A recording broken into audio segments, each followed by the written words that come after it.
আসসালামু আলাইকুম রহমতুল্লাহি ওয়া বারাকাতুহু। একজন প্রশ্ন করেছেন যে হুজুর, আমরা আল্লাহর কাছে চেয়ে থাকি কিন্তু কত আর চাই, অনেক সময় তো পাই না। সেক্ষেত্রে আমরা বলবো নবীজি সাল্লাল্লাহু আলাইহি ওয়াসাল্লামের নিকটেও এমন প্রশ্ন এসেছে। নবীজি বলেছেন, চাইতেই থাকো, পাও আর না পাও। কারণ আল্লাহ পাক রব্বুল আলামিন যখন আমাদেরকে দেওয়া শুরু করবেন তখন তার কৃতজ্ঞতা এবং শুকরিয়া আদায় করে, কৃতজ্ঞতা প্রকাশ করে শেষ করা যাবে না। সুবহানাল্লাহ, এই পরিমাণে আল্লাহ পাক রব্বুল আলামিন দান করবেন।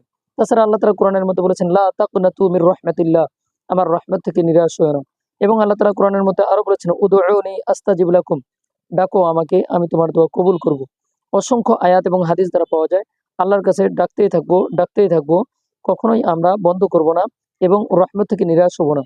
আল্লাহ তাআলা দিলেও আমরা ডাকবো, না দিলেও ডাকবো, কারণ একদিন না একদিন আল্লাহ তাআলা দিবেন অবশ্যই, দুনিয়াতে অথবা আখিরাতে। যেমন দোয়া করলে আল্লাহ পাক রব্বুল আলামিন তিন ভাবে কবুল করে থাকেন। অনেক সময় দোয়াটার সঙ্গে সঙ্গেই কবুল করে ফেলেন, আবার কোনো সময় জীবনের যে কোনো প্রান্ত থেকে কবুল করেন, অথবা কোনো সময় নিজে দোয়া করেছি কিন্তু অন্যের জন্য কবুল হয়ে গিয়েছে, আহ নিজস্ব আত্মীয় স্বজন অথবা আর কারোর জন্য, মুসলিম ভাইয়ের জন্য। অথবা এই দোয়াটা রেখে দেওয়া হয়, আল্লাহ পাক রব্বুল আলামিন আখিরাতে এত বেশি এর মর্যাদা দান করবেন, এত বেশি উত্তম প্রতিদান দান করবেন, যেটা পাওয়ার পরে মানুষেরা আফসোস করতে থাকবে, ইস, দুনিয়াতে কোনো দোয়াই যদি কবুল না হতো, সবগুলো আখিরাতে কবুল হতো, কতই না ভালো হতো, এই আফসোস করতে থাকবে। এই জন্য আমরা যে যেভাবে পারি, যখন তখন, যত্রে তত্রে, সর্ব অবস্থার মধ্যে মালিকের কাছে আমরা চাইতে থাকবো। আল্লাহ তাআলা একদিন না একদিন আমাদেরকে কামিয়াব করে দেবেন। সুবহানাল্লাহ।